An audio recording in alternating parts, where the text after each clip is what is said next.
Welcome to FranCast, brought to you by United Franchise Group.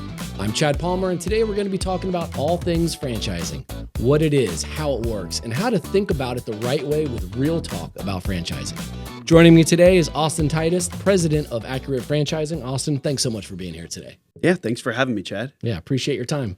Hey, before we jump in, I just want you to share a little bit about your story. If you could just tell us how you got into franchising and what keeps you excited about franchising.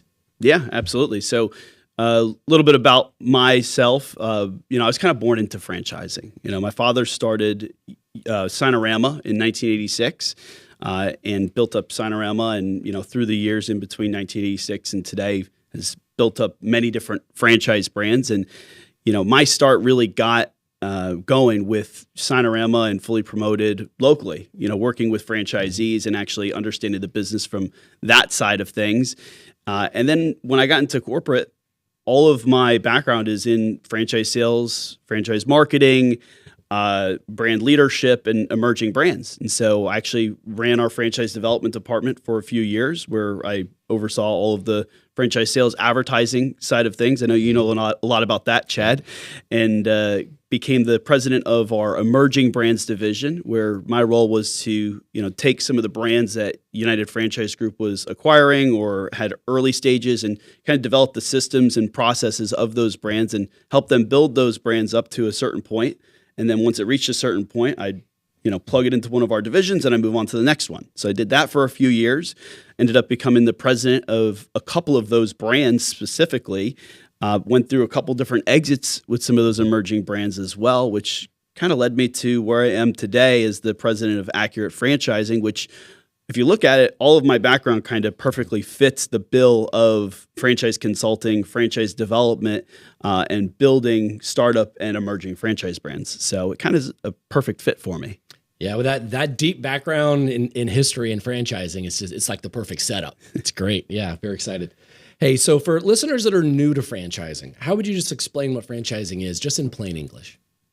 Yeah, franchising is essentially taking a successful business model, so a business model that's been proven to be successful in one market or a couple of different markets, and duplicating that in other markets. And so that's from the consumer side of things. And from the franchisor side of things, it's essentially selling the success that you've had, selling that recipe to success that you've built over, the last years or many years that you've been running this business. And so putting that all on paper, through different training documents and manuals and disclosure documents, to where you can present that business as a structure for that other person to run that business locally in another area. Got it. So a lot of people just think that franchising is like just something that you do like once that you're huge. In reality, when does it actually make sense for a business to even just start thinking about franchising? Yeah, good question. It's really all over the place when it comes to that. There's not really a set rule, because we've seen a lot of success with brands that just have, one location or one business that they're running in one area, and they've run a successful business, and they want to scale it, but they don't want to front the money to scale it themselves. Yeah. They want other people to do it, and they want to grow the brand. And so, we've seen anything from a couple location chains to, very small volume businesses franchise successfully, because everything is relative, different profitability for different types of businesses and different scalability for different types of businesses. So we've seen people franchise side businesses as well. Yeah. But that's not the majority for sure. But yeah, there's many different ways to scale it. But what I would say is the most important thing is that it's a successful, profitable model that can be scaled. And the way it could be scaled most successfully is by having another person take ownership of that business in a different area. So you kind of mentioned there's some that just really starting with one location. So for those with like 2 or 3 locations, like they've just kind of, started to branch out, they've started that little hub, if you will, like they're in this town, then they go to a nearby town where they have the same customers. When do you think like that kind of franchise would be ready, or that kind of business would be ready to franchise versus just kind of continue that organic growth? Yeah, I mean, they would be ready to franchise right away. That's like the best case scenario. You know, the perfect client. If I had to put that perfect, you know, client, franchisor client in a box, I would say that they do have 2 to 5 locations that they've opened up themselves, and they've made it a successful business in multiple different markets. Yeah. You know, like I said before, that's not a requirement, but that's where we have seen the most success, the most success quickly. Because it proves that viability. Exactly. So they've already proven it to be true in multiple different markets. So that business is typically ready to be franchised right away. Right. So what do you think is the biggest mistake that you see founders make? Like they decide, hey, let's franchise. What's like, without maybe even understanding what that means, what's the biggest mistake you see that they usually the make? biggest mistake that they're making is they treat the business as one business. So what a lot of people don't realize is when you decide to franchise your business, you're creating a separate company. You're creating a new company. And so now you have 2 companies. You have Chad's Ice Cream Shop here, and now you have Chad's Ice Cream Shop franchise company over here. And they're completely different businesses, you know, even though they both represent the same brand and they both represent the same end consumer product. They're completely different structures of businesses. And so this business here, Chad's Ice Cream, is you're focused on selling ice cream to great people. And over here, Chad's Ice Cream Franchise Company, your objective here is to help people sell ice cream to people. Yeah. And so you're training them and supporting them on how to do that business best, but you're not the one selling the product. So that's interesting. So let's talk about that mindset, mindset shift that comes from, you know, I've got locations and now I'm going to franchise. For that owner, how does that kind of have to switch in their brain? Yeah, and sometimes that takes time. You know, what we encourage them to do, and our best clients do this kind of proactively without us even saying anything, is, you know, make sure you have a really good management system in place to your existing businesses so you can focus as a founder, as an owner, on the franchise side. Still have a foot in the other business, you know, because you want to keep that going, you want to keep that improving, because the last thing we want to see is your business, you know, go down in sales, you know, because while you're trying to sell it. While you're trying to sell franchises. And so it's kind of managing that. But as long as they have good management, good leadership in place, we usually don't have any problem with that. But then on the other side, if it's a type of person that, you know, really can't get out of the business, we encourage them to hire somebody on the franchising side. Yeah, to help the actual sales side of it. Exactly. So what kind of systems and processes do you think like an owner absolutely has to have in place before all of this starts? Good question. I would say that, you know, organization of the business is very, very important when you come to franchise, because there's a lot of information that we're going to want to pull out of that business so that we can structure all the documents properly. But that's, you know, one thing that we help our clients with is we help them organize the business into a way where it can be franchised. But I would say that, you know, it has to be the type of business where it's not focused on you as the business owner. You know, yes, you might be a great operator and you might be the best person to do it. But if we took you out and replaced you with a manager of some sort, and it could be a good manager, it doesn't have to be just anybody. If we're able to replace you with somebody and the business remains similar, then that's a good one. And so, but if you remove the person and it destroys the business completely, then you need to think about, is this the right business to franchise? Yeah, is it franchisable, basically? Yeah. So do you have any stories about a brand maybe that came to you and they said, hey, we're ready to franchise, but you had to fix something before you could even move forward? Yeah, absolutely. And so we have plenty of those. Usually those businesses are more in like the home services space. It's more common to see that person that is the main employee. Yeah, they've CEO, built it up. They're everything. You know, they're the janitor, they're the CEO. They wear all the hats. They do all the marketing. You know, they do everything themselves. That's more common in those types of businesses.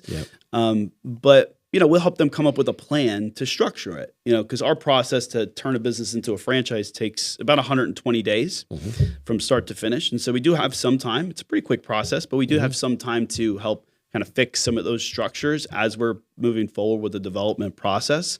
But those are the brands that I would say. It's either those or, you know, sometimes we see it in restaurant brands where, the main person is like the head chef and all the recipes are in their head, they don't even have them written down. And the systems and operations, all of it. Everything. And if they disappeared, the business would be gone.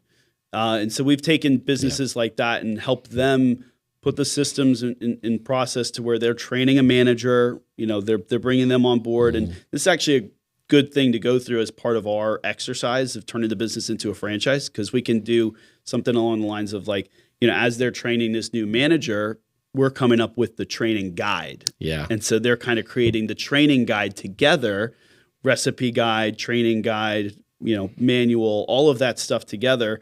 That way they both are now on the same page, and we're just moving forward with franchising, and it's kind of the best of both worlds. That's great. So Austin, for an owner listening right now, right, and maybe they have a few locations and they're franchise curious, what's the smartest thing they could do before kind of moving forward in the next step? Yeah, I would say have a conversation with us. It doesn't cost anything to have a conversation. Yeah. And so we're always— Price is right. Yeah, exactly. We're always transparent with our clients as to, whether they should be a franchise or not. And we can help them kind of come up with a plan to get to where they're franchisable. Yeah. Because if they're having the conversation with us, or if they're curious about the conversation, obviously they've thought about it. Either somebody has asked them like, hey, are you a franchise? Or, hey, you should be a franchise. Like, this is a great brand. So you probably have either a loyal customer base or you have like an awesome looking brand, like great branding. Yeah. And you do great marketing. Maybe you've gone viral on social media and you've got a great social media page. That happens pretty often where you kind of look like a franchise or look like you could be a franchise, and people are asking those questions. But we'll help. We'll help you kind of develop that plan to become a franchise company. And, an example that I would give is a brand that, I met up in the Panhandle of Florida. They're a catering business. They have a really good business. They're just really unorganized with their books. And, what we said to them was, you need to fix this. You've got a great business. And what you're telling me, if what you're telling me is true, you have a franchisable business, but you don't on paper, because we would be doing you a disservice if we were to franchise your business and you weren't able to present the numbers that you're talking to me about, which you won't be able to present them if you don't have clean books and you don't have actual proof that those are your numbers. So over the next 60 days, let's clean this, and this up. Let's have the conversation again, and let's move forward with franchising if we're able to figure that out. Yeah, that's great. I think that's great advice too, just to kind of get your books in order, get everything ready so that you can, every business should be doing that regardless whether they're franchising or not. It's almost like if you're preparing your business to be franchised, it's very similar to prepare your business for exit. Yeah. I was having this conversation with some of the Exit Factor team about like the prep is very similar. Yep. It's like you want to make it clean, you want to present it the best it could be presented, and you want it to be consistently growing. And so it's kind of the same thing. Yeah, I mean it is. So on a lighter note, what's a business category that you just kind of think would surprise people that it actually franchises really well? It's no secret in the franchise world, but a lot of the times it's a secret to the owner. It's the home service space. Yeah. And so most people that don't know franchising, when they hear franchising, they think of McDonald's or other food franchises that are out there. Home services are some of the easiest businesses to franchise. And not only are they that, from a franchise buyer perspective, they're very low risk. There's low overhead, and they can see a return on their investment very quickly, typically. Yeah. Yeah, it's probably that same advice you had too, though. You have to be careful if you're in that home services. If you're the only one that knows how to fix the things or to repair the things. Absolutely. You have to kind of get those systems in place. Yeah, but that's definitely one that we've seen a ton of success in. And then also in the medical space, we've seen a lot of businesses and kind of like that general health, wellness, beauty, medical circle. We see a ton of businesses like that. More specifically, we see a lot of businesses in those spaces that don't have a lot of franchises. Yeah. Like, for example, like nail salons. You don't see a lot of like nail salon franchises. Yeah. They're mostly one-offs. And so we've seen some, nail salon franchises really ramp up quickly. And so there's obviously an opportunity there. And we've seen a few different of the health, wellness, beauty, medical space businesses. Got it. Yeah, that makes sense. Yeah. Well, Austin, I just want to thank you again for this great conversation. Really appreciate you sharing your experience and your knowledge and your perspective. If you're listening and we sparked any questions and got you thinking differently about franchising, that's the goal of this podcast, really to help you understand franchising at a deeper level. We'll be back soon with another conversation breaking down all things franchising. Austin, again, thank you. And thank you all for listening. Thanks, Chad. All right. Appreciate it.